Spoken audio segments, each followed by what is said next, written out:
Hebrews, Hebrews, Hebrews. This is Prophets of Awakening. It's our reading through the Tanak night, the 4th of June, 2025. Okay, we'll be reading out of the book of Exodus, chapters 11 through 15. Okay, you can go to our YouTube channel, the Prophets of Awakening. Check out our videos. We have over 1,000 or so videos that you can look at. Check them out, get the meat out, connect dots. And if you like what you're hearing and receiving, I'm asking you to like, share, and subscribe to the channel. It'd be greatly appreciated. Okay. For those that don't know, this is a non-Messianic channel. We deal with the Tanak and the Torah. Tanak being the Old Testament, so-called Book of Remembrance, and the Torah is the first 5 books of the Old Testament that was given to Moses by our Savior and our Redeemer, the Lord of hosts. Okay. For those that don't know, this channel was created to aid and assist all Hebrews who are waking up in these last days to their true identity. Okay. Shalom and welcome to the channel, and welcome to our reading through the Tanakh night. Okay. We do our normal, which is a moment of silence, prayer, psalms. We have some current events, some need to know information. Then we'll open it up for anybody with any questions, comments, any dialogue. And then our topic for discussion is I'll be dealing with the fact that I've been talking about it, how that a firestorm is going to spread across Africa with these coups, and what everybody is waiting on is Nigeria to revolt. And when you understand who Nigeria is the tribe of Ephraim. Okay. So with that being said, like I said, we'll be reading out of the book of Exodus, chapters 11 through 15. We'll read each chapter and break it down, and then we'll pick a scripture and break that down, then we'll close out. Okay. This moment of silence is for the Lord of hosts and all that he's doing to bring about our prophesied deliverance in these last days. Okay. Oh Lord, we thank you for your great mercy and your great power and your wisdom. And we tarry waiting for your powerful deliverance to your people Israel. Oh Lord, you have given us insight into the scriptures of our forefathers, and you, oh Lord, has directed us to who you are and your role in the goings on of heaven and earth.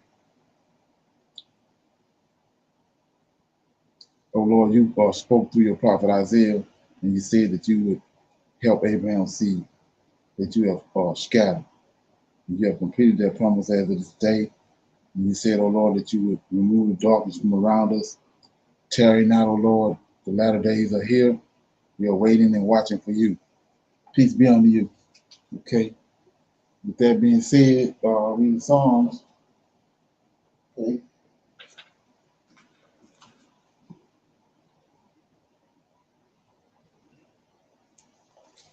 Okay.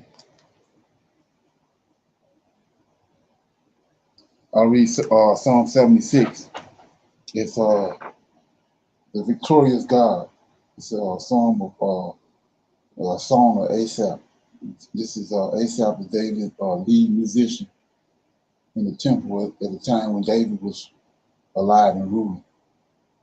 In Judah is God known. His name is great in Israel.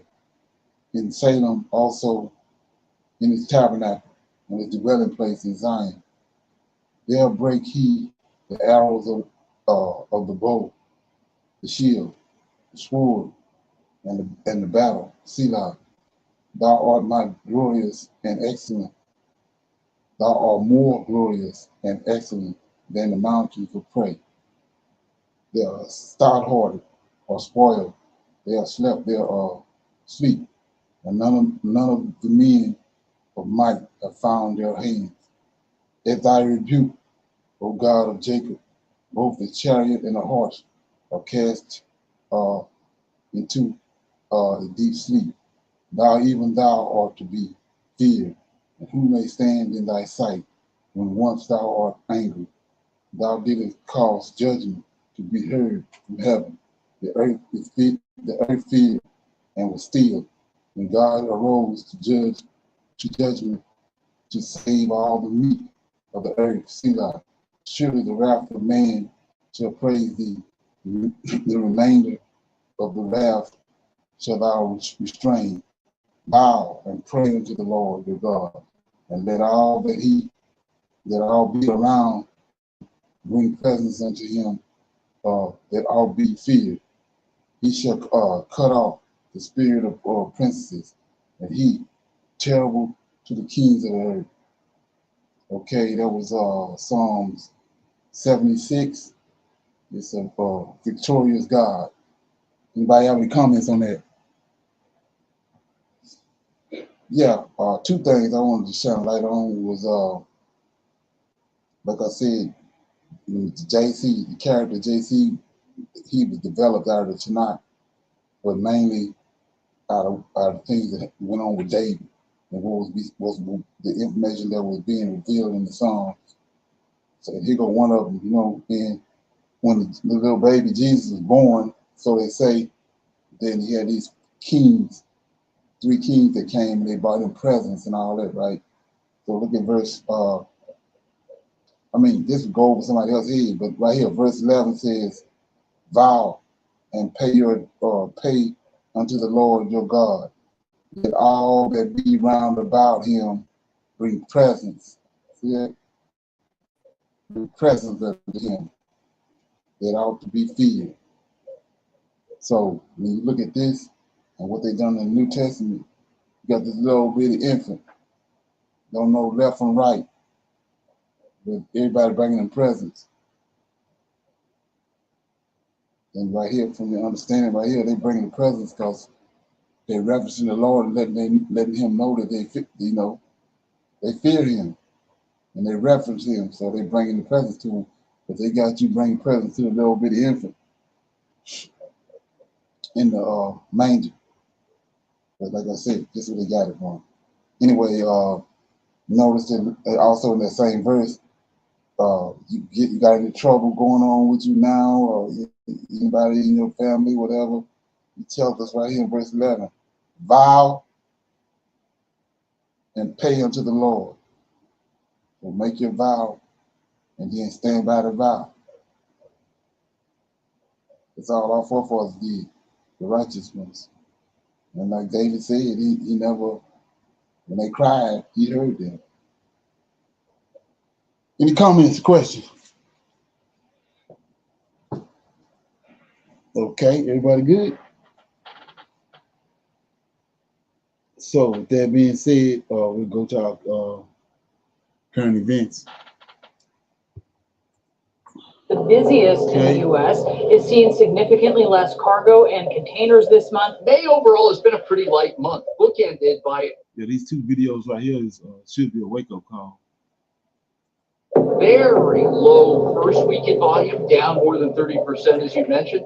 And here we are in the last week of the month, also down about 30% compared to the same time last year. That chaos and confusion comes at a price, not just for investors or business owners, but for factory workers, for truck drivers, for restaurant owners, for the common normal people who make our world go round.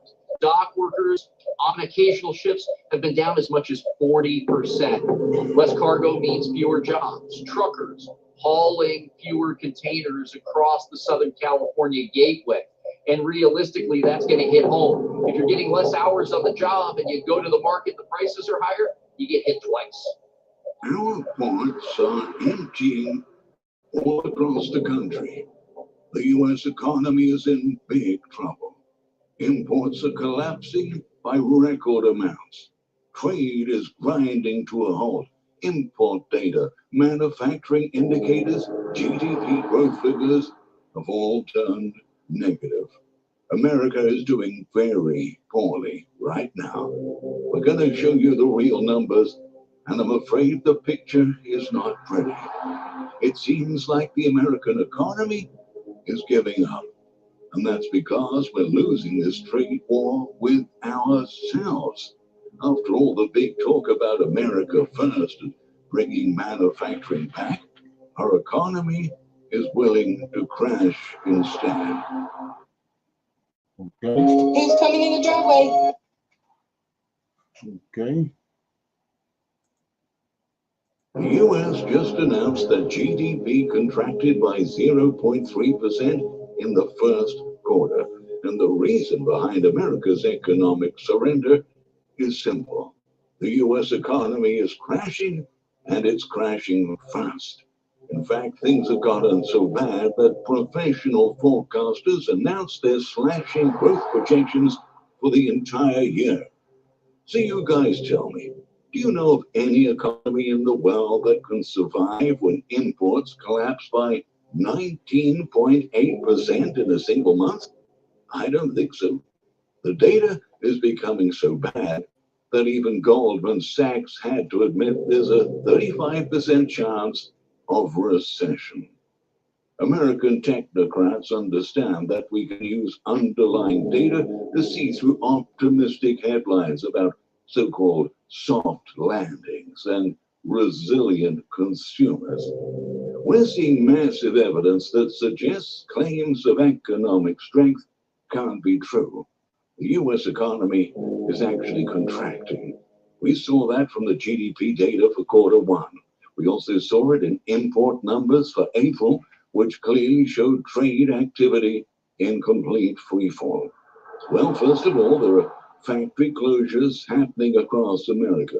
We can't absorb the massive cost increases from tariffs because Trump's policies are keeping consumer spending depressed nationwide. These consumer-dependent businesses, especially those in retail and manufacturing sectors, have been struggling for months now. They certainly are at a point where they can't continue. This is weakening the entire economic foundation. Remember, consumer spending makes up 68% of GDP. And when Americans pull back because of higher prices, the whole economy suffers. The United States is not the all-powerful economic engine that it was pre-2025. As many of you guys may know, we've been calling this ever since the trade war started, that America is going to bend under the economic pressure because the US economy cannot afford to continue this trade war. So if you guys can help us out, take a second, hit that like and subscribe button down below. It truly does. More optimistic story. They say that higher prices are hitting American families because tariffs act like a regressive tax. Consumers are holding back spending. They estimate that millions of Americans have been priced out of goods they used to buy regularly because of tariff-induced price increases. They also said that real economic growth is being overstated because the administration isn't accounting for the full impact of price increases on actual purchasing power. Ever since this trade war started, the US economy has gotten so bad that even supporters are starting to question the strategy. America just cannot survive without global trade partnerships. Now, here we have got details about how the trade situation is evolving and the real impact on American businesses. The data shows clear evidence that the trade war strategy needs serious reconsideration. We've got massive import declines, GDP contraction, and rising unemployment claims. The data shows American families are bearing the cost of tariffs. Economic data shows that families are paying $2,237 more per year when trade wars escalate. Consumer goods prices are rising across multiple categories. Clothes are expected to rise by 14%. Computers and electronics by 14%. Leather products like shoes and handbags by 15%. The average effective tariff rate now stands at 17.8%. That is the highest since 1934. The situation is playing out like trade wars have historically unfolded. When countries impose massive tariffs, what happens first is economic disruption that hurts the country imposing them as much as their targets. And that's exactly what is happening to America. Then, after a few months of economic pain, officials start looking for ways to reverse course. but we often double down and make problems worse. Economic damage gets locked in for years. By the time leaders realize the strategy isn't working, significant harm has already been done. Okay, any comments on that?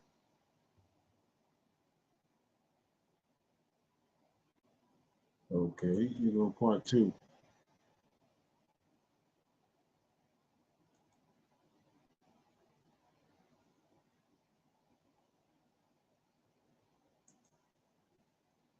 Has begun. Bookings of container shipments from China to the U.S. are down nearly 50% compared to a year ago, according to shipment tracker Vision. In tonight's In-Depth, CBS's Carter Evans goes to the country's busiest port. Starting today, all cargo leaving China and heading to the U.S. will now carry a 30% tariff, which is a steep drop from that 145% tariffs that were in place for the past 6 weeks. As tariffs on foreign imports begin to take effect, there's been rumors circulating online that ports have been seeing fewer cargo vessels, and the port of Seattle is turning into a ghost town. Jessica Janner with our Verified team explains if there's any truth to those claims. Port authorities are bracing for a major impact. According to Port of Seattle Commissioner Ryan Culkins, there could be a 40% drop in vessels and container traffic the next few weeks. Still buzzing with activity for now. The busiest port in the Western Hemisphere is bracing for a dramatic slowdown, according to Gene Soroka, Executive Director of the Port of LA. The Northwest Seaport Alliance says it's expecting 15 more cargo ships over the next week between the Port of Seattle and Port of Tacoma, with 12 of those ships containing goods from China. It started with a whisper, a few delayed ships, a few missing boxes. Then came the flood of silence across every major U.S. port, from Los Angeles to New Jersey, from Savannah to Seattle. The arteries of American commerce are choking. Thousands of containers are stuck. Truckers are going broke. Retailers are spiraling. And what experts now call the biggest shipping disruption since the pandemic is unfolding in real time. Before we continue, hit that like button to help us beat the YouTube algorithm. Penalties, all piling up. And when the cost of doing business becomes higher than the margin, companies fold. Small retailers are collapsing. Already, bankruptcy filings have spiked among import-dependent businesses in California, Texas, and Florida. In Savannah, a family-run furniture importer told local news they had to cancel all shipments from China after tariffs doubled their costs. "We cannot survive this," the owner said. "We are finished." This is the real consequence of trade chaos. And what is Washington doing? Nothing. Or worse, more of the same. Trump continues to call his tariff policy a victory. But behind closed doors, his own advisors are warning that the supply chain is unraveling. Economic models show that consumer inflation is being driven in part by imported goods stuck at ports or subject to exorbitant duties. In a single month, more than 400,000 containers were cancelled on the West Coast. That is $1 billion blow, not just to importers, but to the dock workers, truckers, warehouse crews, and mechanics who rely on steady volume. And that. So what we've been watching play out last month or so with Trump with the tariffs, they're expecting it to be the middle of this month, probably the end of this week, middle of this month, that you're going to really see the signs of what actually going to happen. Okay, any comments on that? No, sir. Somebody got something? I said no, sir. Okay. Got some need to know information right here. Yeah, those are just warnings. You know, keep your eyes open. Okay. Here we go.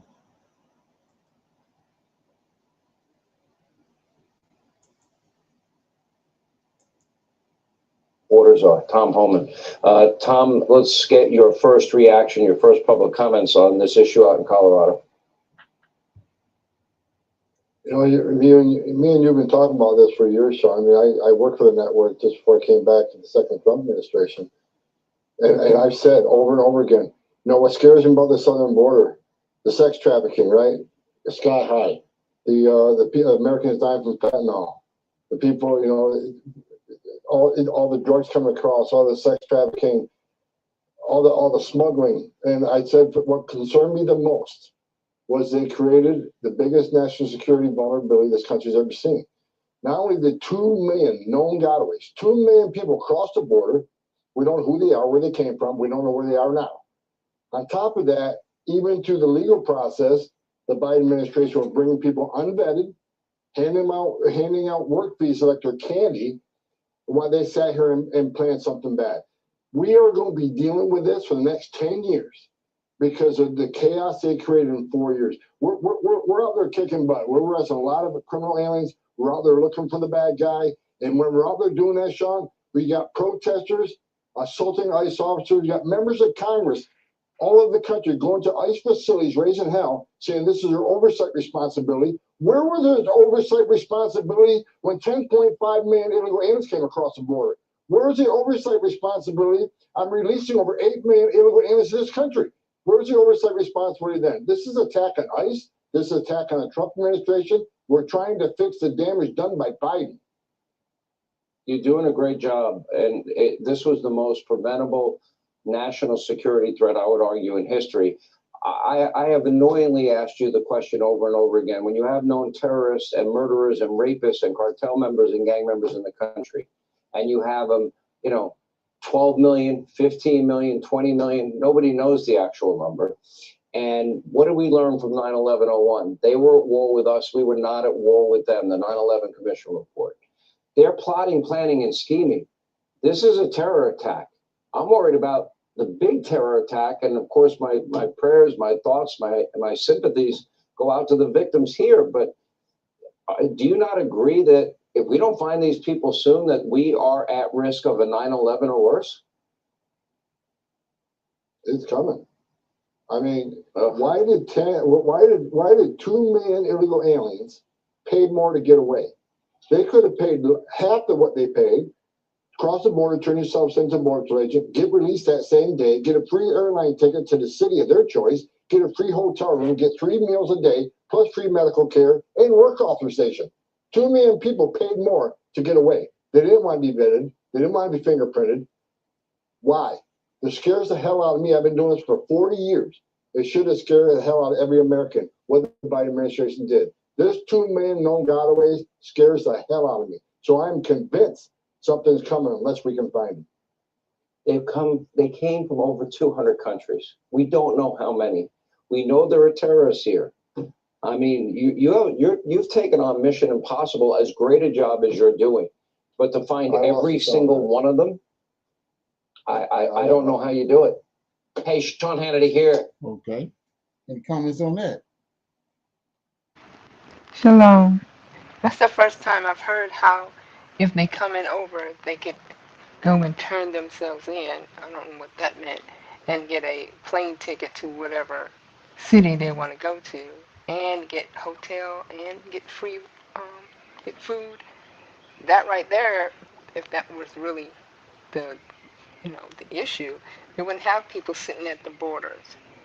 Women who are pregnant and have to have their children at the borders. They would go ahead and do what he said, come in and get vetted and do all those things. But and it says 2 million, and what span of the time? In 4 years, 2 million came across? I'm not understanding his math. Yeah, 2 million terrorists. Don't have no children with them. He said that's why they didn't want to be vetted. They didn't want to go through the process. They didn't want to be vetted and exposed and find out who they were. So it's about, if I'm not mistaken, 20 million or some people came over here. He's saying 2 million of them was terrorists and criminals, hardened criminals. Right. Shalom. So they don't even have that. They don't have evidence that they are. Not saying that they aren't terrorists, because it's not just coming from. They make a turn. They could be coming from China or wherever. But usually they're saying about the Mexicans, but that's not just the Mexicans coming across the border, because they're coming over and going back. The people, so what terrorists that is doing, what are they doing now? to say they are terrorists. They're doing something. Now, he mentioned 9/11. They didn't vet those pilots that they trained, and they said those were the ones who went into the Twin Towers. So it's on them not vetting them correctly and having them to, turn and go into the Twin Towers. Now, the rest of them, who are they and how do they know they are terrorists? What have they done to show that they're terrorists? And how he knows is what the count, how they know that's the number of people that are. Unless they're, unless they're filling out some kind of, we're going and having a home that they go into, and they're counting them. If they're able to count them, then they're able to know who they are and where they are. That's just my thought. Okay. Anybody else? Comments on that? Okay. Go to the next one. I open it up for some Q&A. Anybody have any questions or comments, any dialogue about anything they heard last night or over the weekend? In their research, anybody got any questions, comments about anything? Shalom, Brother Leonard. I had seen that. Have you heard that Ukraine been doing those military drills in Niger? Or it could have. Yeah, it's in Niger. I seen a video about that today. Okay. Yeah, no, I hadn't heard that. I have to check it out. What do you Yes, think sir. that's about? What you were saying? Well, not. I remember one time you were saying you were showing how sometimes when they do those military exercises, that's what they call them, military exercises, that then later they invade that area or something. So that kind of sound like that, the plan. And then they said too that Ukraine tried to assassinate Putin like last week or something like that. So it seemed like Ukraine being used right now. Exactly, right. Yeah. But it's even a bigger picture going on that I think from that right there is a distraction.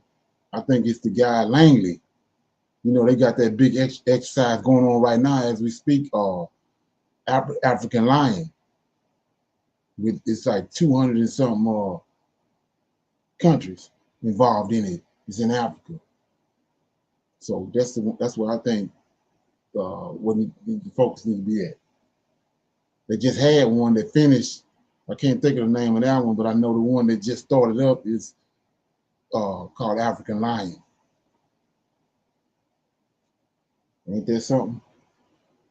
Right, yes, sir. That's interesting because at the same time, even though the AES, even though they've came together, I've been seeing a big point of them talking about them solidifying the military, like them actually coming together. I think before they just had like a joint military unit, but now they're talking about them actually combining all of their militaries. They didn't do that before. So that's interesting because it's happening at the same time as just saying Langley is doing what he's doing. Right. It's as if they getting ready to make some kind of counter. They got to cut that off. What's going on with the Sahel? They got to try to figure out some kind of way to do it. But they see how that thing with Tory and the Sahel, how it's growing, escalating. So they got to come up with something and find some kind of reason to come in there and try to cut that off. Now, which take us to this other video right here I was talking about. When you understand that who Nigerians are, that's Ephraim, right? That's a tribe of Ephraim. So check this out.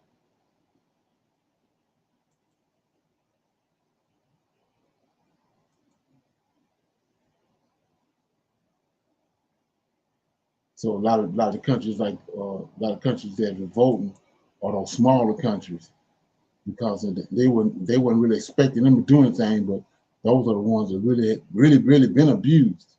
So that's why they coming out first. But check this out. Are finally, check this Black out. revolution is happening in Africa, right? So like I said before, you know, they behind this Pan-African thing, so you got to keep that in mind. And while all the smaller countries, right, are finally, you know, fighting back against colonial powers, because if you have noticed, it's the smallest, most disenfranchised countries that's fighting back. The countries that were designed strategically to not be able to fight back, right? Because the reason why we have those lines drawn in those countries is because Europeans drew those lines to divide the people in order to, you know, divide and conquer. It's part of the strategy, right? But there's one country that every country, every single country is waiting. There's one country that every country is waiting to have their moment. And everybody know what country that is. All right, that's Nigeria. Now, I know I got to be careful, right? I know, right? Because I frequent back and forth to Nigeria, right? And if I criticize someone, right, and of Nigeria, you know, a politician or something, and they decide they want to take umbrage with that, they can, you know, they can mess what I got going on up, right? But because I'm a true Pan-African, I ain't scared of shit, all right? It's whatever, right? And if I personally get messed up for saying the right thing, I know it's only temporary because the revolution is coming. Revolution is coming. I'm telling you, listen, every white supremacist NGO, every white government, every institution that has a stake in keeping Africa subservient to the Western system, every one of them are activated in Nigeria. Every one of them, because Nigeria is the one country. The moment Nigeria decides, you know what? Fuck it. We're going to do our own thing. It's over. Listen, it is over. And you see, the Nigerians almost had it. They was almost there. They had a candidate, right? But internal politics, old internal structures are still well put together. They're still there, and the traitors of the Black community in Nigeria are still benefiting greatly from white supremacy, right? But the thing is, they're getting older and older. And as the level of disrespect, right? First of all, the level of disrespect that they're now receiving from the white Western world, right? And the fact that smaller countries, right, who otherwise would never, nobody would ever thought they would be the ones to lead the revolution, are leading, that makes Nigerians feel a kind of way. And I know, all right? Because Nigerians and African Americans are the same, right? So I understand that there's a little bit of ego there. It's like, hold up, man, we big dog. We big dog, right? You can't have a little dog running the yard when we big dog, right? But Nigeria has not been allowed, right, or has not allowed itself to flex its muscles yet. Nobody has seen the potential of Nigeria yet, except for the people that go to Nigeria, right? Now, a lot of Nigerians, most of the African diaspora are Nigerians, right, who have a bad taste in their mouth about Nigeria. And they're the main ones that talk trash about Nigeria. They're the main ones, but they're not wrong about the state of Nigeria, because of the politics. To the day, that's gonna be the fight. That's it. So let me put a golden nugget out there. So what you're looking at, this guy talking about, I don't think he's aware of it. He on some most stuff as far as Pan-Africanism and all that, but this the problem right here when it happened with Solomon. When he split up the kingdom of the nation of Israel, he took Judah and Benjamin, separated them from the southern kingdom, from the northern kingdom, which is Ephraim. The tribe of Ephraim is over the northern kingdom, and Judah and Benjamin is over the southern kingdom. And so that's what the problem is with Israel as a nation. People always saying we can't do this and we can't get that, we can't get along because it's spiritual. But he tells us in Ezekiel 37, he's gonna take the stick of Judah and the stick of Benjamin and bring them back together. That's when all hell gonna break loose. We already starting to see a come on Israelite people, but when you bring them those six back together, it's not gonna be over here. But when they come back together, that's when our hell gonna break loose with the earth and the judgment on the earth. But so many people are not aware of who these Nigerians are. Okay. Nigeria is the final boss of this whole thing. Because the thing is, when Nigeria gets itself together and they have their own sovereignty economically, right? They don't owe the West. Then they'll start building their military is already building up. Nigeria has a military industrial complex right now, and they're selling weapons and troop moving vehicles to these European fighting wars. Okay, I'm telling you right now, Nigeria is moving and shaking. They're kind of like the America of Africa, right? Exactly. That's kind of how they're moving, right? And we do want America to have a good relationship with Nigeria. We want America. So let's look at that right quick. He says when we got scattered, he said the whole head is sick, right? So the head is Levi, Judah, and Benjamin. That's who was brought over here, mainly. We know we had other people mixed in there, but the majority, the mass of them were brought to the West. The head, Judah, Benjamin, Levi. That's why he says we see now Judah is the one spearing everything right now, but Judah over here. That's when you started seeing these brothers started coming up on the corners and all that. So that's Judah was waking up. Ephraim pretty much didn't come over here. He sent the head over here. So the head got scattered. When they fled, when Antioch Epiphanes came in 143 BC, they fled into Africa. They the ones that was along the Gold Coast. They came and got them on the boats and brought them over here, fulfilling prophecy. Not Ephraim. Okay? Let that front make. America's foreign policy to shift so that the relationship is good with Africa. Now, for that to happen, that's on African Americans. That's on us to put pressure on our politicians to be like, look, we have an interest in a prosperous Africa.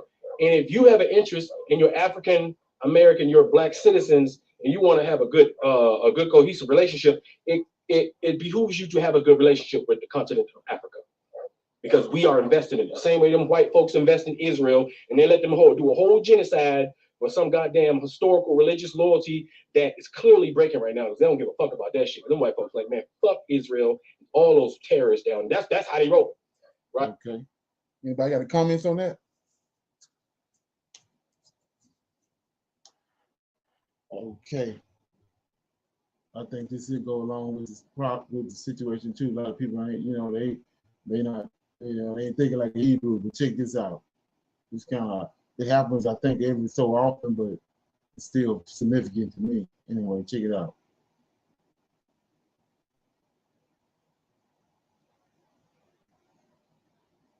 Okay. So we have a very interesting report out today. And I want to talk about this because what we are seeing is a colossal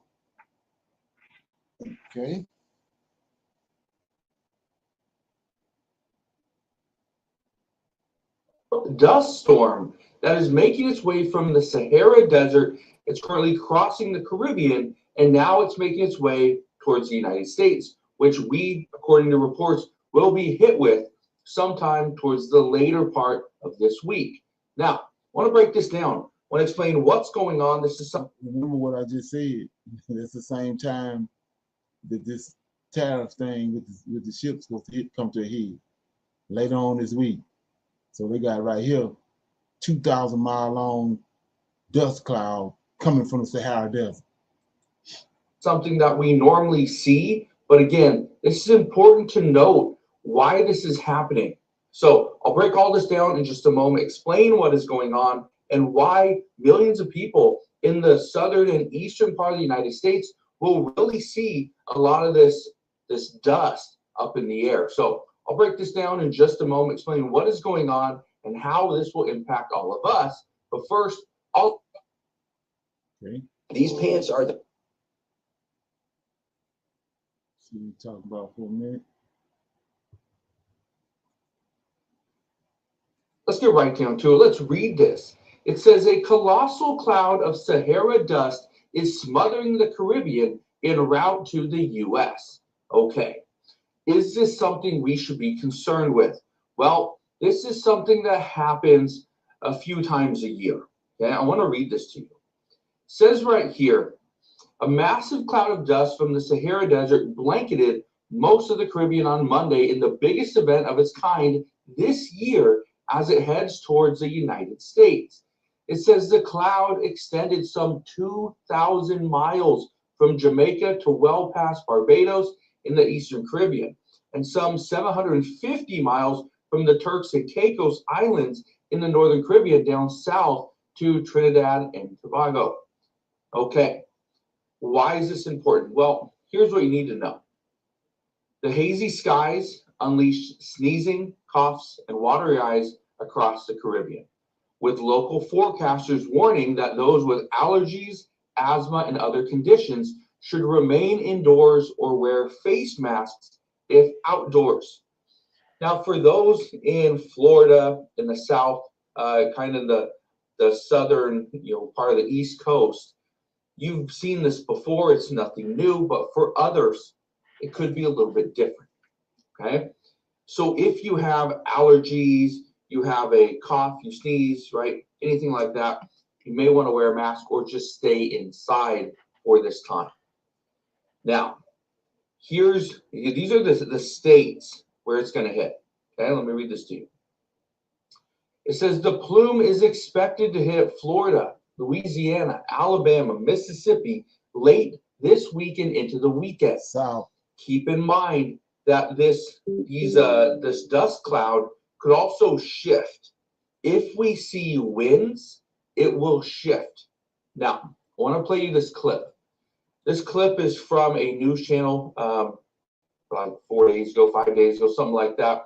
And they're talking about this dust storm, this dust plume, and why and how it made it into the United States. Okay, listen to this right here.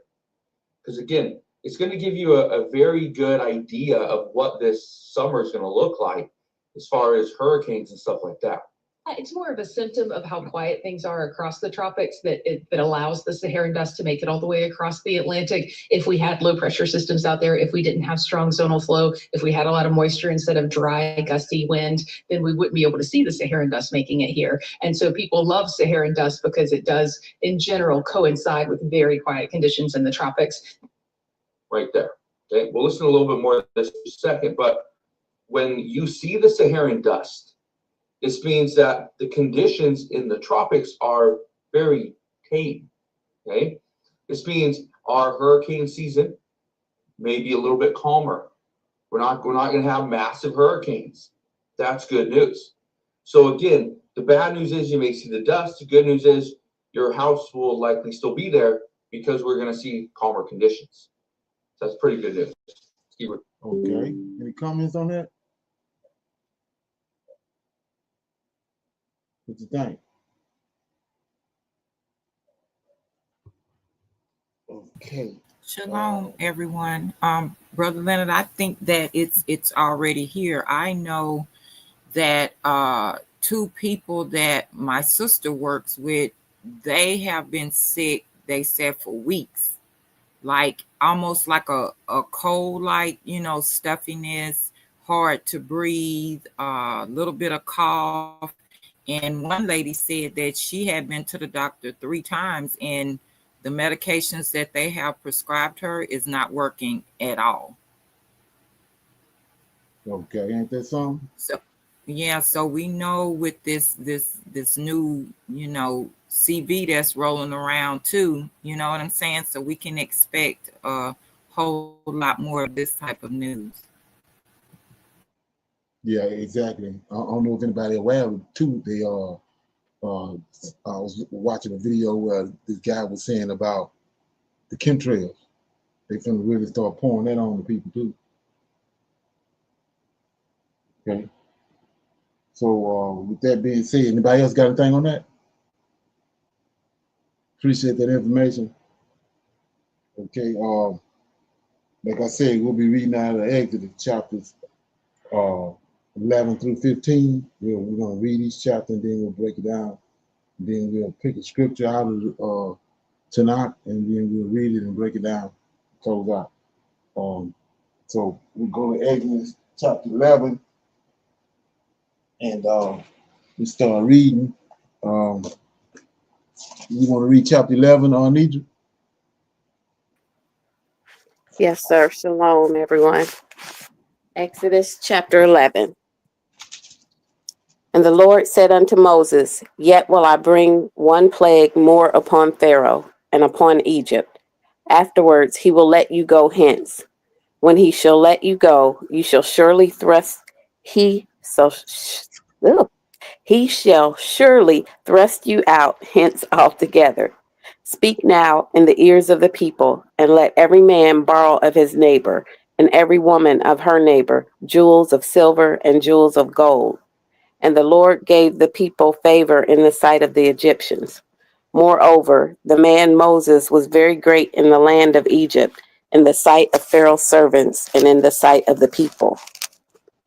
And Moses said, Thus saith the Lord, About midnight will I go out into the midst of Egypt, and all the firstborn in the land of Egypt shall die, from the firstborn of Pharaoh that sitteth upon his throne, even unto the firstborn of the maidservant that is behind the mill, and all the firstborn of beast. And there shall be a great cry throughout all the land of Egypt, such as there was none like it, nor shall be like it any more. But against any of the children of Israel shall not a dog move his tongue against man or beast, that ye may know how that the Lord doth put a difference between the Egyptians and Israel. And all these thy servants shall come down unto me, and bow down themselves unto me, saying, Get thee out, and all the people that follow thee, and after that I will go out. And he went out from Pharaoh in a great anger. And the Lord said unto Moses, Pharaoh shall not hearken unto you, that my wonders may be multiplied in the land of Egypt. And Moses and Aaron did all these wonders before Pharaoh, and the Lord hardened Pharaoh's heart, so that he would not let the children of Israel go out of his land. That was Exodus chapter 11. Shalom. Okay, yeah, I want to shine a light on verse 4 before I forget about it. We go to the garden, and I was telling you how that in the midst, what that means. In the midst, it says that there was two trees in the midst of the garden, right? So that mist means that they there, but you can't see them. So that means that those two trees are two beings. One was the tree of life, of the tree of good knowledge of good and evil. That ain't no tree. That's Lucifer. Samuel, Satan. And then the tree of life was Michael. That's who was in the garden. But they in the midst of the garden. When these angels come, if the Creator don't tell them to show themselves, they don't show themselves. They there, they in the midst, but you don't see them. So when you go to verse 4, this is what the Lord of hosts, who is Michael, told Moses. Verse 4, Moses said, Thus said the Lord, about midnight, the Lord of hosts said, about midnight, I will go into the midst of Egypt. So he there, but the Egyptians don't see him. That's what a mist means. And just by understanding what being in the midst means, it changed your whole understanding of what's going on. Like I said, there's two trees in the midst of the garden. They there, but you can't see them. There ain't no fruit trees. It's two beings in the midst of the garden. Okay. Well, anyway, and then we saw how in verse 7 he says, like I keep screaming it over and over again, they keep saying that Ham and Shem is brothers, but they ain't. And the Creator God will show us right here in verse 7. But against any of the children of Israel shall not a dog wag his tongue against a man or a beast. Then here we go, that you may know. So if you reading this, that you may know that the Lord, right, put a difference between the Egyptian and Israel. So I don't know about nobody else, but the Lord telling you right here, there ain't no brothers. See what I'm saying? So I'm gonna ride with him. Okay. Any comments or questions on chapter 11? Okay, AJ, you want to read 12? Yes, sir. In Exodus 12, and the Lord spake unto Moses and Aaron in the land of Egypt. This month shall be unto you the beginning of months. It shall be the first month of the year to you. Speak ye unto the congregation of Israel, saying, in the 10th day of this month they shall take to them every man a lamb, according to the house of their fathers, a lamb for an house. And if the household be too little for the lamb, let him and his neighbor next onto his house take it according to the number of the souls. Every man according to his eating shall make your count for the lamb. Your lamb will be without blemish a year. Ye shall take it out from the sheep or from the goats, and you shall keep it up until the 14th day of the same month. And the whole assembly of the congregation of Israel shall kill it in the evening. Verse 7, and they shall take of the blood and strike it on the two side posts and on the upper door posts of the houses, wherein they shall eat it. And they shall eat the flesh in the night, roast with fire and unleavened bread, and with bitter herbs they shall eat it. Eat not of it raw, nor sodden at all with water, but roast with fire, his head with the legs and with the pertinence thereof. And ye shall let nothing of it remain until the morning, and that which remaineth of it until the morning ye shall burn with fire. And thus shall ye eat it, with your loins girded, your shoes on your feet, and your staff in your hand. And ye shall eat it in haste. It is the Lord's Passover. For I will pass through the land of Egypt this night, and will smite all the firstborn in the land of Egypt, both man and beast, and against all the gods of Egypt I will execute judgment. I am the Lord, and the blood shall be to you for a token upon the houses where ye are. And when I see the blood, I will pass over you, and the plague shall not be upon you to destroy you when I smite the land of Egypt. And this day shall be unto you for a memorial, and ye shall keep it, and you shall keep it a feast to the Lord throughout your generations. You shall keep it a feast by an ordinance forever. 7 days shall you eat unleavened bread. Even the first day ye shall put away leaven out of your houses. For whosoever eateth leavened bread from the first day unto the 7th day, that soul shall be cut off from Israel. And in the first day there should be an holy convocation, and in the 7th day there should be an holy convocation to you. No manner of work shall be done in them, save that which every man must eat, that only may be done of you. And ye shall observe the feast of unleavened bread. For in this selfsame day have I brought your armies out of the land of Egypt. Therefore ye shall observe this day in your generations by ordinance forever. In the first month, on the 14th day of the month at evening, you shall eat unleavened bread, even the 1 and the 20th day of the month at evening. Verse 19, 7 days shall be no leaven found in your houses. Verse 19, 7 days shall there be no leavened bread found in your houses. For whosoever eateth that which is leavened, even that soul shall be cut off from the congregation of Israel, whether he be a stranger or born in the land. You shall eat nothing leavened, in all your all your habitations shall you eat unleavened bread. Then Moses called for all of them, the elders of Israel, and said unto them, draw out and take you a lamb according to your families, and kill the Passover. And you shall take a bunch of hyssop and dip it in the blood that is in the basin, and strike the lintel and the two side posts with the blood that is in the basin.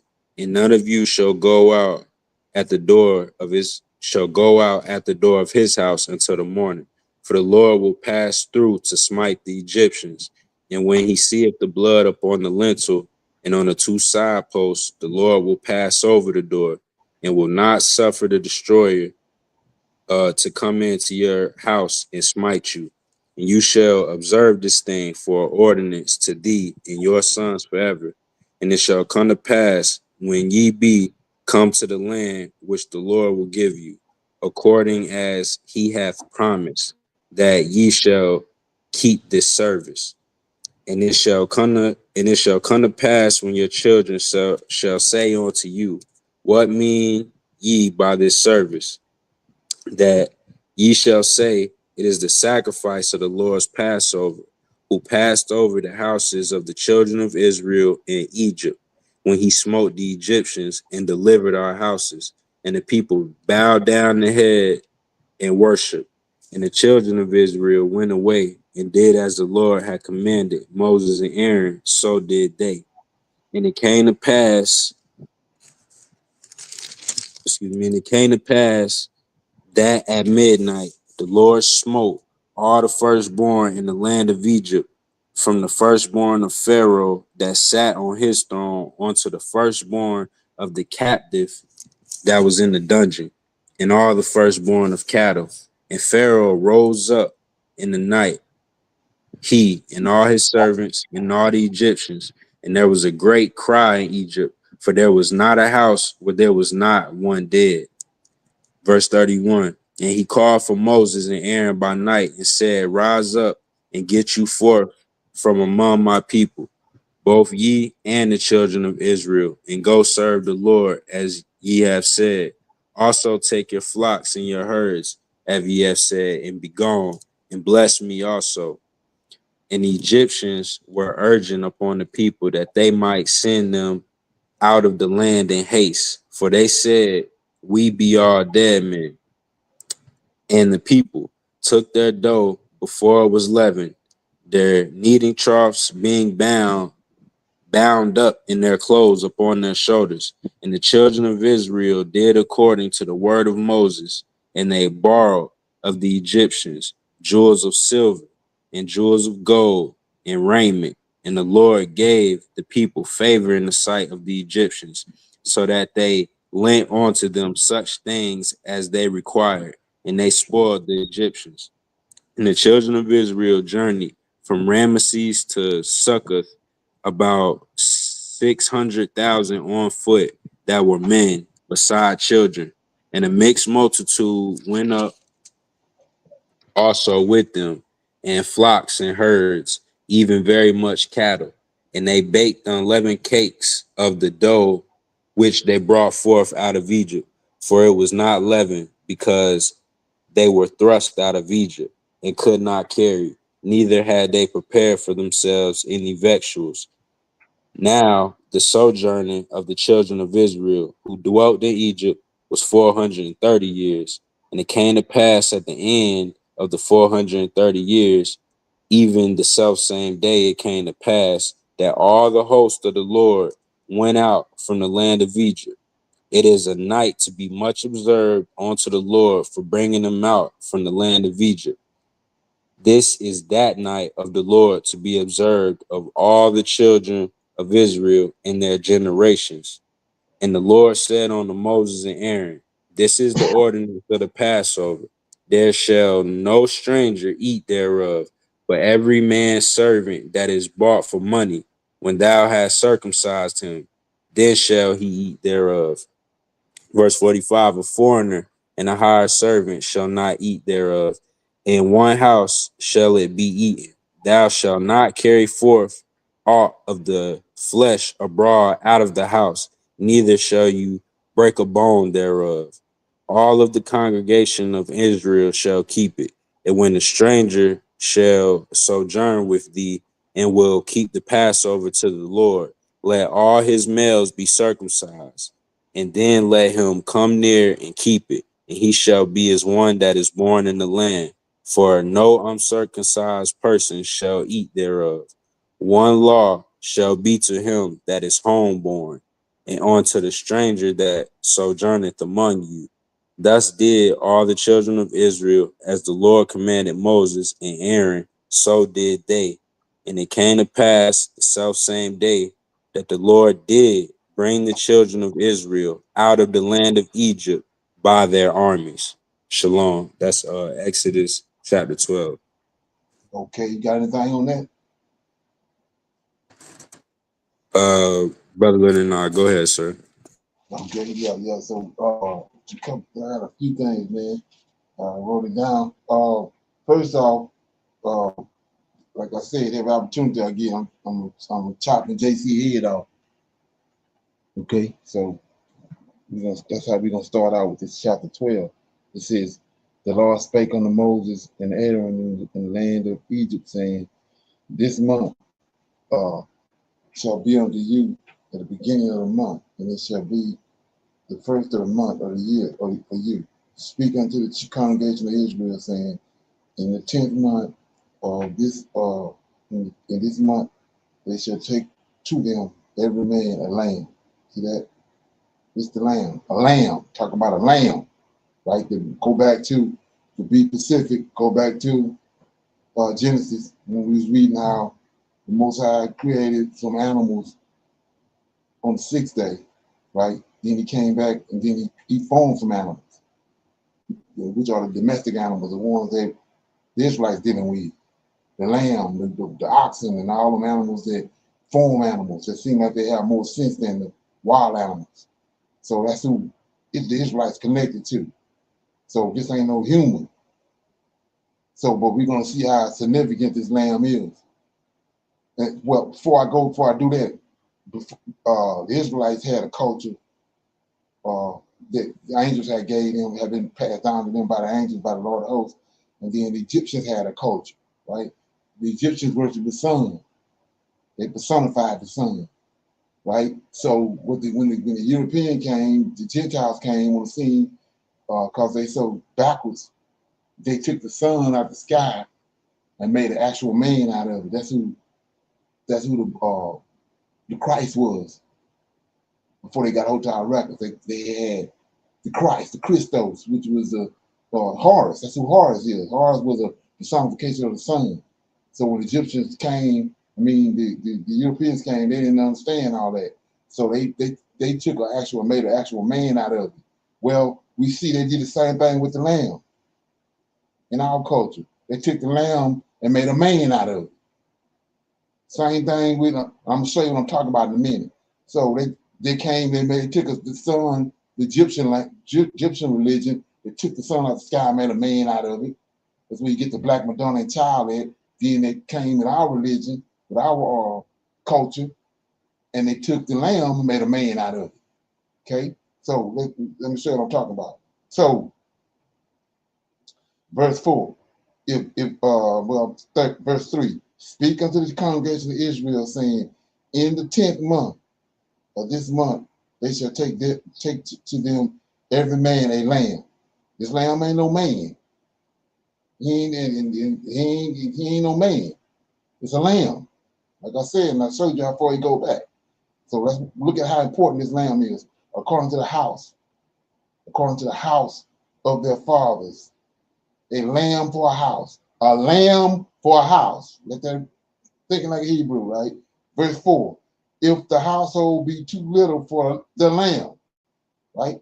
"Let him and his neighbor next unto his house take it according to the number of the souls. Every man according to his eating shall make your count for the lamb. Your lamb shall be without hiccup. Your lamb shall be without blemish, a male of 1 year old. And ye shall take it out from the sheep or from the goat." So see, this where, like I said, they made a man out of this lamb. This lamb got to be perfect. You can't have no defects on it. So that's what they did with JC. But anyway, let's keep going. 6, and ye shall keep it up until the 14th day of the same month, and the whole assembly of the congregation of Israel shall kill it. See that? Kill it in the evening, and they shall take of the blood. Here goes now, that's my point. This lamb, look how significant his blood is. JC blood ain't got shit on this. So it says 7, and they shall take of the blood, strike it on the 2 sides of the post, and on the upper door post of the house, wherein they shall eat it, and they shall eat the flesh of it that night. Roast with fire and unleavened bread, and with bitter herbs they shall eat it. Eat not of it raw, nor sodden at all with water, but roast with fire his head and his legs, and with primitives thereof, and he shall let nothing of it remain until the morning, and that which remaineth of it until the morning ye shall burn with fire, and thus shall ye eat it with your loins girded, your shoes on your feet, and your staff in your hand, and ye shall eat it in haste, and it will be, look at this, it will be the Lord's Passover. See that? The lamb, this lamb right here is the Lord's Passover. And I will pass through, see that? This is the Lord of hosts, our Redeemer. I will pass through the land of Egypt this night, and I will smite, check it out. Check out how powerful this blood is on this lamb, right? Not no man. For I will pass through the land of Egypt this night, and I will smite all the firstborn in the land of Egypt, both man and beast, and against all the gods of Egypt. And I will execute judgment. I am the Lord. And here you go. And the blood from this lamb shall be to you for a token upon the houses wherein you are. And when I see the blood, see that? See that? The lamb blood, I will pass over you, and the plague shall not be upon you or to destroy you when I smite the land of Egypt. So this lamb blood calls the Lord our Redeemer. Pass over the Israelites. Come on. JC just he done died, and he shed the blood. Is anybody passing over us? We catch a hell every way every which way, because we living under the curses that the Redeemer already gave Moses that was gonna happen. So the JC, the story of JC and all that blood, all that is Mark's next. This lamb blood got way more weight than what they gave us in the New Testament. So like I said before, they took up this lamb and made a man out of it. They took away the significance of this lamb. Then, like I said, when they came, when can't think his name, one of Alexander's generals came and entered into Egypt, they took the story of Horus and the son, and they made a man out of it. They did the same thing right here. And it was already prophesied that it was coming. They got a track record for doing that. They come in what they call Hellenization. Take the culture of the people that they conquer and use it against them, and use it as part of they worship or part of their culture. And they did it in Egypt, and they did it with our records. Once they got hold to our records, they took a lamb, which is the most important thing in our culture. One of the most important. The Hebrew Israelite male is connected at the hip with this lamb. You don't need no man, no JC to come. He connected at the hip. You got to make these sacrifices because it's God required lambs. That's all we keep seeing right here in this story here. That they let them go and come so they can come worship me in the desert and sacrifice to me. Sacrifice what? Lambs and bulls and goats. Okay. So anyway, let that ferment. But anyway, so another thing I want to look at is 2 beans. I told you it was 2 beans in the garden, right? Well, let's look at this. I'm thinking it's chapter 2. Verse 2. Let me see. 12 and verse 2 says, And this month shall be unto you the beginning of the month, and it shall be for. Okay, 29. Let me see what I got at 29. It says, and it came to pass that at midnight the Lord smote all the firstborn in the land of Egypt. Yeah, here you go. These are two beings right here. And it came to pass that night at midnight, like I said, he told them already, I'm gonna come in the midst of the night. The Egyptians can't see him. He there wrecking havoc, but they can't see him. He in the midst. So it says, it came to pass that at midnight the Lord smote all the firstborn in the land of Egypt, from the firstborn of Pharaoh, firstborn of the Pharaoh of the captives that was in the dungeon, and all the firstborn of the cattle. And the Pharaoh rose up in the night, he and all his servants and all the Egyptians, and there was a great cry in the land of Egypt, and there was not a house where there was not one dead. So when you go to the book of Jasher, you'll find out that a main street in here is a remnant of those evil spirits that the Lord had gave them permission to come there. So it ain't just like in the garden, it ain't just Lord host there. It's these wicked ass spirits that he giving them free reign. They're the ones that's killing these they're killing all the firstborn. He allowing them to do it. So like I was saying before, just like in the garden, it's two beings in the garden where they same right here. This story when you rightly divide it. Okay. And then 29, what I was reading at 29, I was telling you about the slaves, that the Hebrews. See, these Israelites, they in the land of Israel. Jacob had 12 sons. They Hebrew Israelites. But in 29 it says, it came to pass that at midnight the Lord smote all the firstborn in the land of Egypt, from the firstborn of Pharaoh that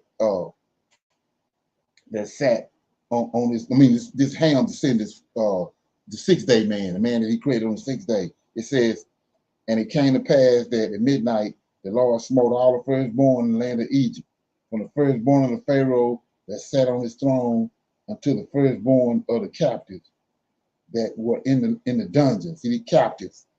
So these ain't Egyptians. Egyptians got, just like they got Hebrews captives. They said, my people all the time went down into Egypt, and the Egyptian, right? And I told you that's Mezarine, them giants. So that means that angels came down in Egypt also. That's who this Mezarine is. Egypt is the land of giants. So before these angels came down, these giants was born, the 6th-day man was subject to Adam's descendants. But now they got these captives right here. It came from the 6th-day man. So look what it says. Look what happens. It says, the firstborn of the Pharaoh that sat on the throne unto the firstborn of the captives that were in the dungeon, and all the firstborn of the cattle. So these are the original people from the 6th-day man that Ham, when he created them. Then when the Egyptians came, they oppressed them, just like they oppressed the Egyptians. And so not to get too far ahead, so that's when you go to 37, and you see that the children of Israel journeyed from Ramesses to Sackcloth, about 600,000 on foot that were men beside the children. Then 38, and the mixed multitude. These are Ham descendants from the 6th-day man that the Egyptians had oppressed all that time. So when the Lord of hosts delivered the Israelites, they came out with them. Because Adam's descendants was their Lord all along before the giants came on the scene. So anyway, keep going. We got a couple more. Yeah, and another example of that is in 49. When I was telling you about the law. It says one law. See that? One law shall be to him that is homeborn, that's the Israelite, and unto the stranger. That's the one I'm talking about. That is open. It's one law because they all came from the same place. It's just that Jacob's name was changed to Israel. So they Hebrew Israelites, but you got Hebrews, like Isaac was a Hebrew. Isaac was never a Hebrew Israelite. Abraham was never a Hebrew Israelite. He was a Hebrew. It's when they became Hebrew Israelites when Jacob had 12 sons. His name was changed. Okay. So anyway,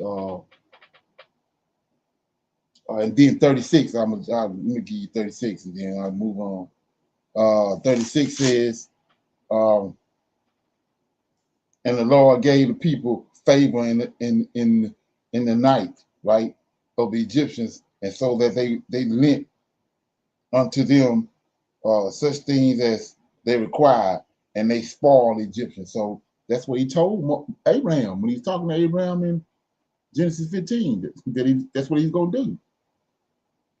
Your descendants are going to go to a land that's not there. They're going to get oppressed. Like I said, the Israelites often went down into Egypt, but the Egyptians oppressed them. That's what the Lord of hosts is telling Abraham in Genesis 15. And then he told Abraham, they're going to go there, they're going to get oppressed, they're going to be afflicted, but I'm going to deliver them. That's what this verse telling you. And the Lord gave the people favor in the sight of the Egyptians, so that they lent unto them such things as they required of them, and they spoiled the Egyptians, just like he said. Okay. Any comments on that chapter or anything you want to shine light on? Shalom, Brother Leonard. That was anything that I would have mentioned. Because I was gonna ask you about the stranger, but you just answered that. Okay.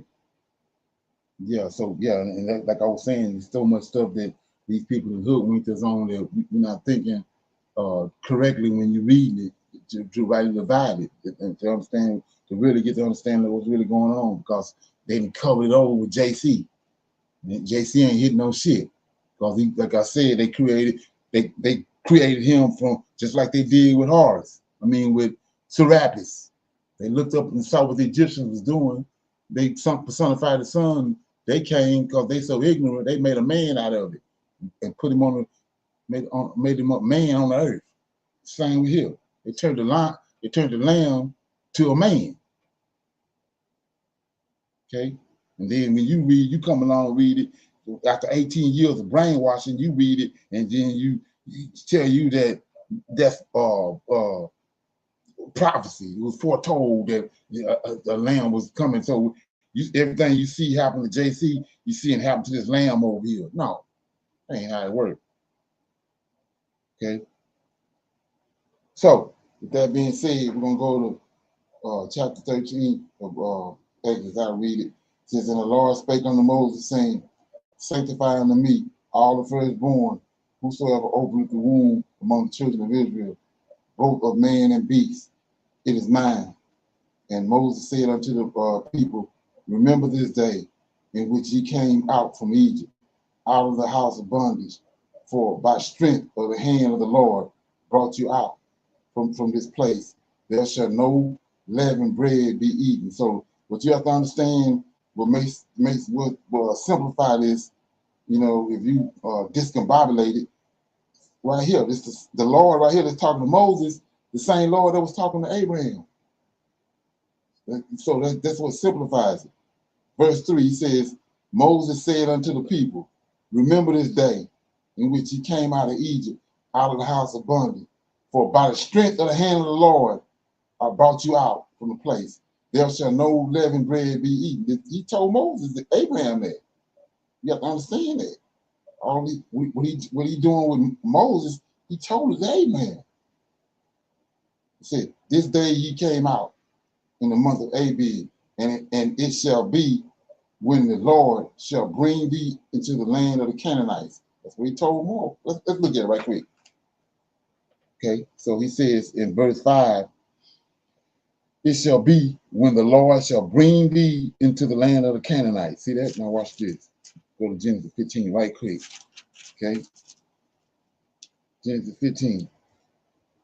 And he says,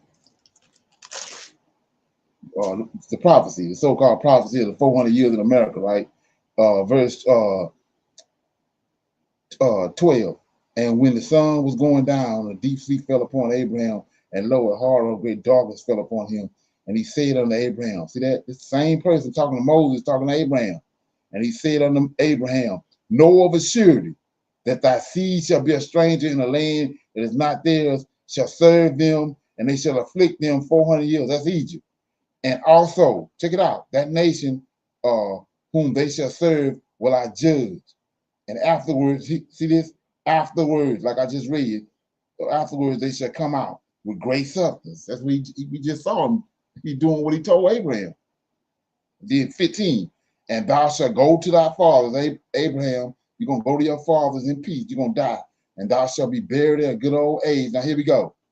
But in the fourth generation, they shall come hither again. See that? Back to the land of Canaan. Not to America, back to the land of Canaan. That's where him and Abraham talking at.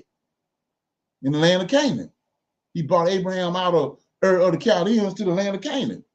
And then he prophesied to him right here. You'll see going to Egypt. And the Egyptians because they giants, they're gonna afflict them. Then I'm gonna come there in the midst of Egypt and take them out of there. And I'm gonna bring them back here. Look what he says. And thou shalt go to thy fathers in verse 15 in peace. And thou shalt be buried in a good old age. But in the fourth generation, they shall come hither again. That's Canaan. Abraham ain't in America. You're gonna come back to Canaan. Now let's look at it. I'm in chapter 13 and verse 4. This day came ye out in the month of Abib, and it shall be when the Lord shall bring thee into the land of Canaan. There it is. The land of Canaanites, to the Hittites, to the Amorites, to the Hivites, and to the Jebusites, which he swore unto your fathers to give thee, a land flowing with milk and honey. That thou shalt keep this service in this month. 7 days shalt thou eat unleavened bread.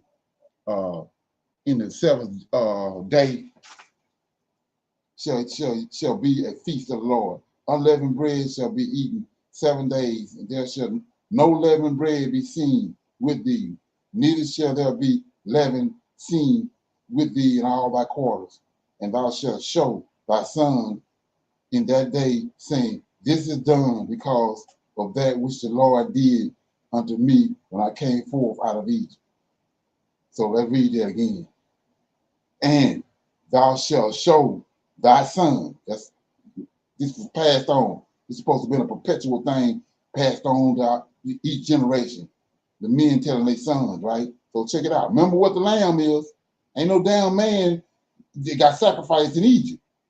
So he says in 8, and thou shalt show thy son in that day. Now, saying, this is done because of that which was the Lord did unto me when I came forth out of Egypt. A lamb was sacrificed. A lamb that he formed. And Adam named it. Not no man. See that? And it shall be for a sign. See that? Unto thee upon thy hand, and for a memorial between thine eyes, that the Lord law may be in thy mouth. For with a strong hand have the Lord brought thee out of Egypt. Okay? Thou shalt therefore keep this ordinance in its season from year to year. See that? What ordinance? With the lamb. Ain't no man involved. And it shall be when the Lord shall bring thee into the land of the Canaanites, see that? As he swore unto thee and unto thy fathers, to Abraham, as I shall give it to thee, that thou shalt set apart unto the Lord all that openeth the matrix and every firstling that cometh out, a beast, these animals, not no man, which thou hast. The males shall be the Lord's, right? And every firstling of all the asses thou shalt redeem with a lamb. See that? And if thou wilt not redeem it, then thou shalt break his neck, and all the firstborn of man among thy children shalt thou redeem. And it shall be when thy son asketh thee, check it out. We saw what just happened. With no man involved. And it shall be when thy son asketh thee in time to come, saying, what is this? That thou shalt say unto him, by the strength of the hand of the Lord brought us out from Egypt, from the house of bondage. And it came to pass when the Pharaoh would hardly let us go, that the Lord slew all the firstborn in the land of Egypt, both of the firstborn of man and the firstborn of beast. Therefore I sacrifice to the Lord all that openeth the matrix, being males, these animals, being males, but all the firstborn of my children I redeemed. See that? And nobody, no kid, no human getting sacrificed. And it shall be for a token upon thy hand, and for a frontlets between thine eyes, for by strength of the hand of the Lord brought us forth out of Egypt.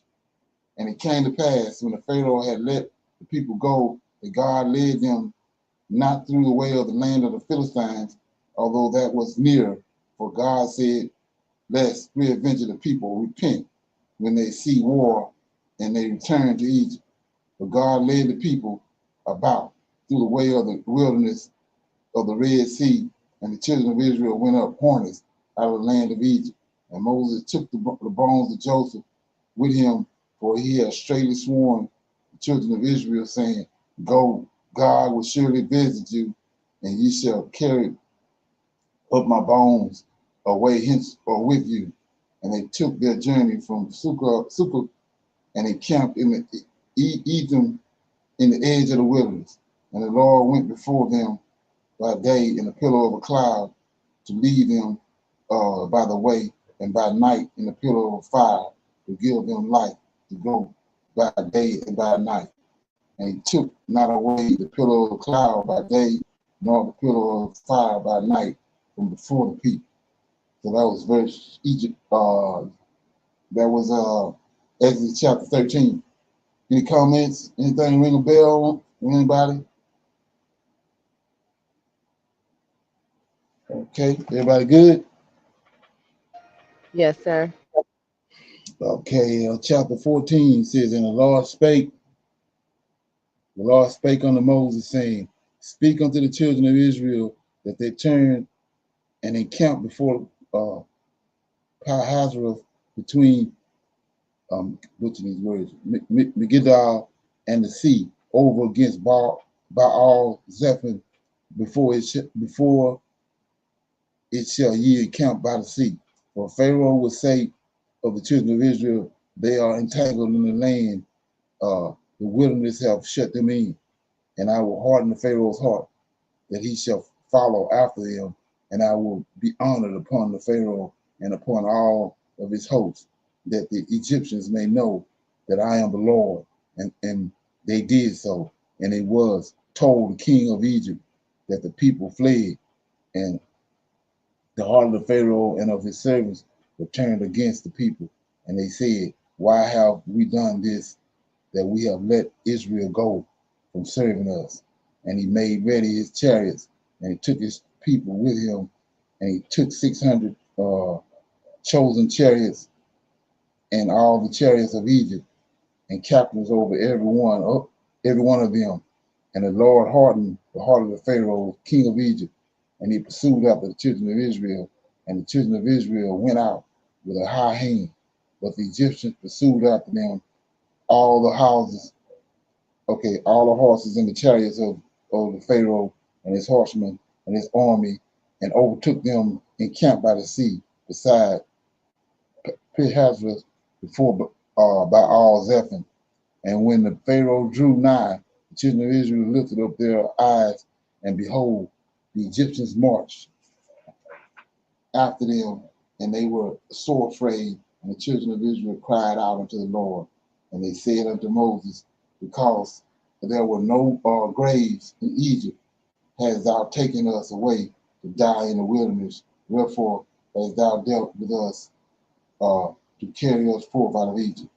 Is not this the word that we did tell thee in Egypt, saying, Let us alone, that we may serve the Egyptians? For it had been better for us to serve the Egyptians than that we should die in the wilderness. And Moses said unto the people, Fear ye not, stand still, and see the salvation of the Lord, which he will show you today. For the Egyptians whom ye have seen today, ye shall see them again no more. So this right here is the golden nugget right here. For anybody who's got their head screwed on straight.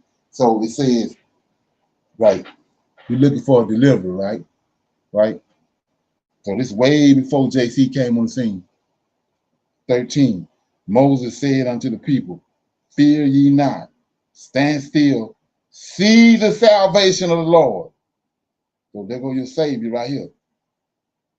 The Lord, whoever this Lord is, Moses telling them, sit back, be still. You're going to watch the salvation. You're going to watch your Savior go to work.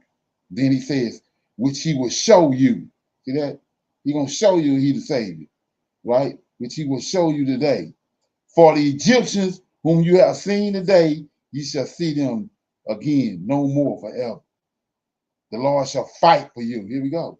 The Lord shall fight for you. St. JC. And ye shall hold your peace. And the Lord said unto Moses, wherefore cry thou unto me? Speak unto the children of Israel that they go forward, but lift up thy rod and stretch out thy hand over the sea and divide it, and the children of Israel shall go on dry ground through the midst of the sea. And I beheld, and I, behold, I will harden the heart of the Pharaoh, the Egyptians, and they shall follow them, and I will get me honor upon the Pharaoh and upon his host, upon his chariots and upon his horsemen. And the Egyptians shall know, here you go, and the Egyptians shall know that I am the Lord, when I have gotten me honor upon the Pharaoh, upon his chariots and upon his horsemen. And the angel of God, that's who talking right here. See that? So Yahweh, damn sure ain't JC. So 19, and the angel, this who talking. And the angel of the Lord, which went before the camp of Israel, removed and went behind them, and the pillar of the cloud went up from before them, their face, and stood behind them. And it came to pass between the camps of the Egyptians, and it came between the camps of the Egyptians and the camp of Israel. This is the angel of the Lord. And it was a cloud and darkness to them, but it gave light by night to these, so that the one camp came not near to the other all night. And Moses stretched out his hand over the sea, and the Lord, this angel, and the Lord caused the sea to go back by a strong east wind all that night, and made the sea dry land, and the waters were divided. And the children of Israel went into the midst of the sea upon the dry land, and the waters were a wall about them on their right hand and on their left. And the Egyptians pursued and went in after them to the midst of the sea, even all of Pharaoh's horses, his chariots, and his horsemen. And it came to pass that in the morning watch, the Lord looked unto a host of the Egyptians through the pillar of fire and of the cloud, and troubled the host of the Egyptians. And he took off their chariot wheels, that they drove them heavily, so that the Egyptians said, let us flee from the face of Israel, for the Lord fighteth for them against the Egyptians. And the Lord said unto Moses, stretch out thy hand over the sea, that the waters may come again upon the Egyptians, upon their chariots and upon their horsemen. And Moses stretched forth his hand over the sea, and the sea returned to its strength when the morning appeared, and the Egyptians fled against it, and the Lord overthrew the Egyptians in the midst of the sea. And the waters returned, covered the chariots and the horsemen, and all the host of the Pharaoh that came into the sea after them. There remained not so much as one of them. But the children of Israel walked upon dry land in the midst of the sea, and the waters were a wall unto them on their right hand and on their left. Now here you go, right here. If it ain't, it ain't registered. 30. Thus the Lord saved Israel. See that? Thus the Lord saved. They're going to save you. Saved Israel that day out of the hand of the Egyptians, just like he told Abraham. And Israel saw the Egyptians dead upon the seashore. And Israel saw that the great work which the Lord did upon the Egyptians, and the people feared the Lord and believed the Lord and his servant Moses. He comments on that, chapter 14.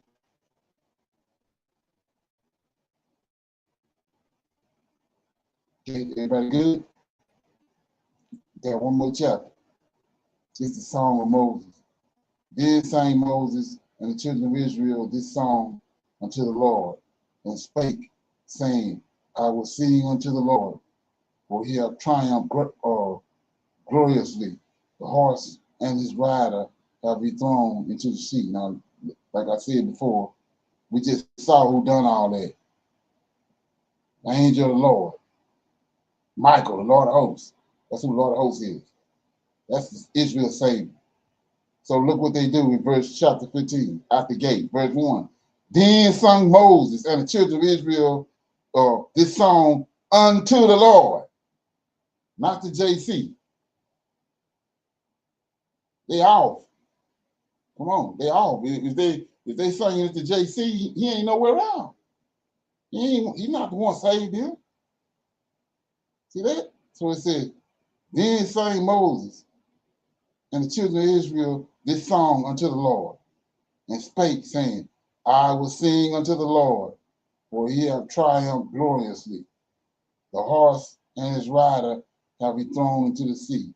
JC ain't nowhere around. The Lord is my strength. See that? The Lord is my strength and my song, and he has become my salvation. There you go. He is my God, and I will prepare him a habitation. My father's God, Abraham God, and I will exalt him. The Lord is a man of war. The Lord is his name. See that? Come on, how you don't? So remember what we just read, what he told Moses, tell all this to your children and children forever, from one generation to the next. So now you telling your children, you telling your sons doing what he told you to do, you telling your sons, where JC at? Where he at? let that ferment. Okay, verse 4. Pharaoh, the chariots and his host has he cast into the sea. His chosen captains also are drowned in the sea. The depths have covered them. They sank into the bottom of the as a stone. Thy right hand, O Lord, is become glorious in power. Thy right hand, O Lord, have dashed in pieces the enemy. So now let's get this. I'm gonna deal with this right here. Verse 5. I'm gonna read it again, then I'll give you a precept.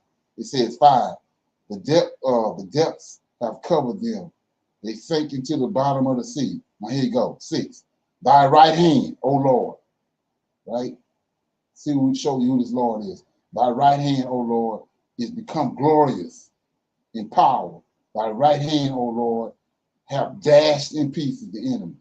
Now let's go and see what his right hand is. I'm in Deuteronomy. Okay, 32.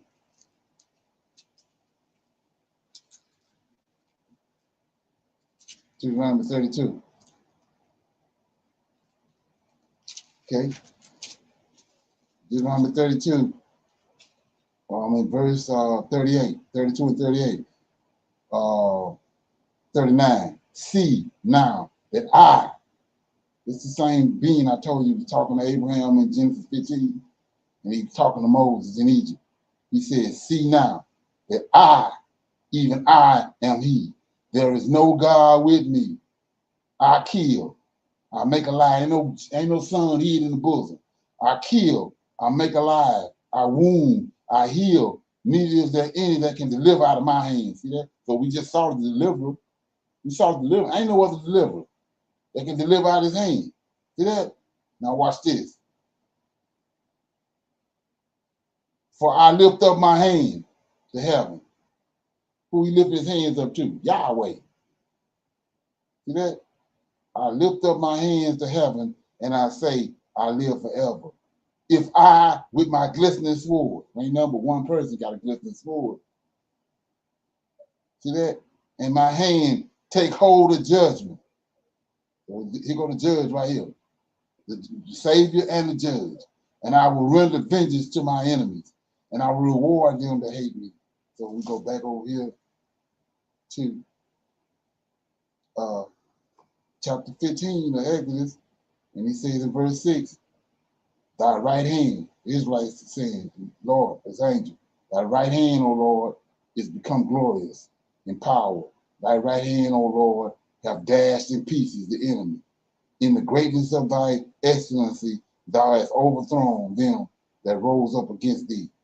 Thou sendest forth thy wrath, which consumed them as stubble.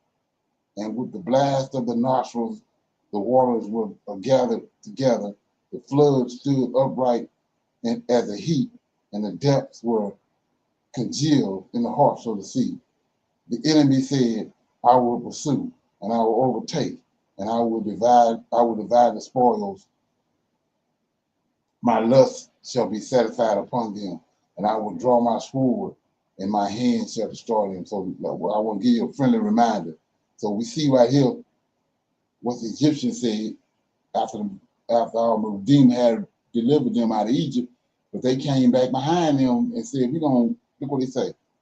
They come back after he delivered them. They say in verse 8, and with the blast of thy nostrils, the waters were gathered together, the flood stood upright as a heap, and the depths were congealed in the heart of the sea. There you go. The enemy, the Egyptians, said, I will pursue, I will overtake, and I will divide the spoils. My lust shall be satisfied upon them, and I will draw my sword, my hand shall destroy them. So ain't that what they said in Ezekiel 38? We saw what he did right here. Ezekiel 38 ain't happened yet. But they say the same thing. They come to Africa to take a spoil. Once we leave here and we get over there, I just showed you how he's gonna bring Ephraim and the northern and the southern kingdom back together. It ain't gonna be here. We ain't from here. So when we get back over there, we come together. They're gonna do the same thing right here.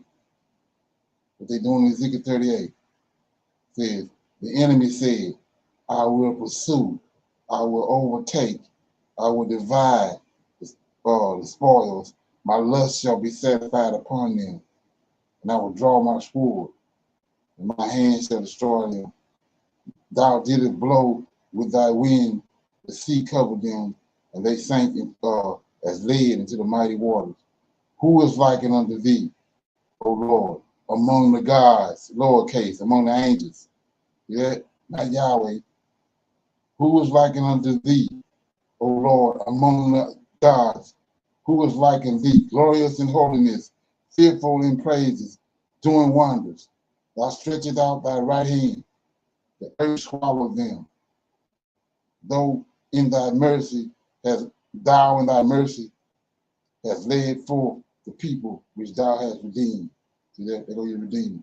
Thou hast guided them in thy strength unto the holy habitation. The people shall hear and be afraid. Sorrow shall take hold of the inhabitants of Palestine. Then the dukes of Edom shall be amazed. The mighty men of Moab, trembling shall take hold upon them. All the inhabitants of Canaan shall melt away. Fear and dread shall fall upon them by the greatness of thine arm. They shall be as still as a stone till the people pass over, O Lord, till the people pass over, which thou hast purchased.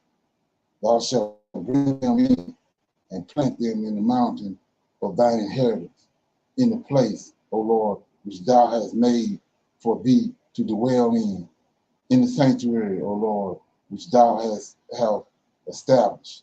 The Lord shall reign forever and ever. See that? So ain't no man coming.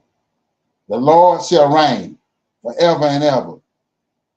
For the horse of the Pharaoh went in with his chariots, with his horsemen into the sea, and the sea and he brought again the waters of the sea upon them. But the children of Israel went on dry land in the midst of the sea, and Miriam, the prophetess, the sister of Aaron, took a timbrel in her hand And all the women went out after her with timbrels and with dances. And Miriam answered them, sing ye to the Lord, for he hath triumphed gloriously. The horse and his rider he thrown into the sea. So Moses brought Israel from the Red Sea, and they went out into the wilderness of Shur, and they went 3 days in the wilderness and found no water. Okay.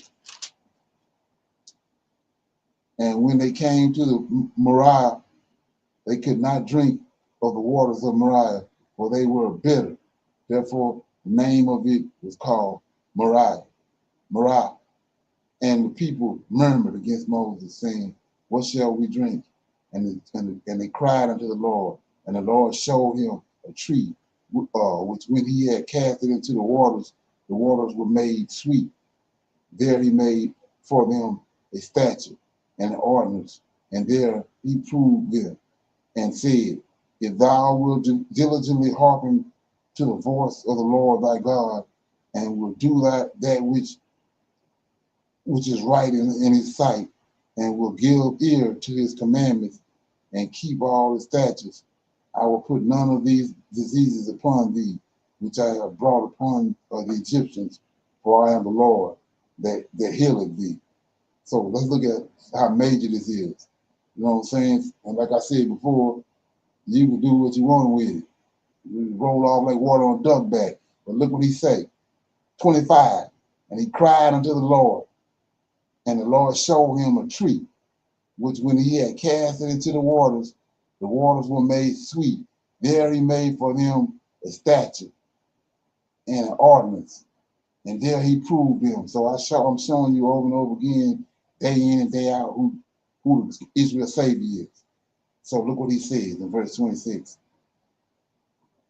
And he said, if thou wilt diligently hearken to the voice of the Lord thy God, you got to know who that is, and will do that which is right in his sight, and will give ear to his commandments, and keep all his statutes, I will put none of these diseases upon thee, which I have brought upon the Egyptians, for I am the Lord that healeth thee. So you got to look at it today. Look where we at. Ain't all these diseases and all this shit on us? Well, evidently we ain't dealing with the right God.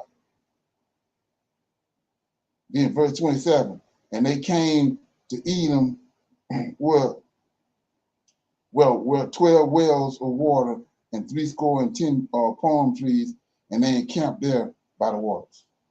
So that's obvious. We ain't dealing with the right God. Okay. Any comments or questions?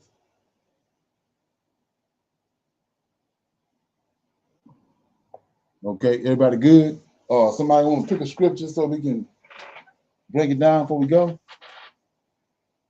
Anybody got a scripture? Shalom. Judges 6. Okay, what it say? Might be Judges 5. No, it's Judges 6. Yes, sir. Judges, this is 6 and 20. And it says and the angel of God said unto him, take the flesh and the unleavened cakes and lay them upon this rock and pour out the broth. And he did so. And then the angel of the Lord put forth the end of the staff that was in his hand and touched the flesh and the unleavened cakes. And there rose up fire out of the rock and consumed the flesh and the unleavened cakes. Then the angel of the Lord departed out of his sight. And when Gideon perceived that he was the angel of the Lord, Gideon said, alas, O Lord God, for because I have seen an angel of the Lord face to face. Shalom. Okay. So that's another witness, ain't it? Right, yes, sir. Okay. Okay, anybody else got anything before we go? Okay, so with that being said, I'm gonna say shalom, Shalom and another shalom. We had our women's advanced Bible study tomorrow night. Men can come in through YouTube. So I'll see y'all tomorrow. Shalom, shalom, and another shalom. Shalom, everyone.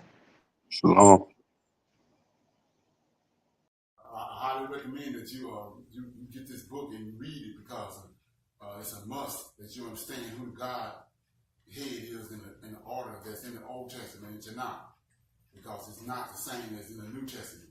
And when you read this and you get an understanding, then the scriptures open up and then you begin to understand. So I highly recommend that you get this book. It's the Elohim of Israel, and it's a breakdown on the word Elohim and who the God of Israel is and the Godhead.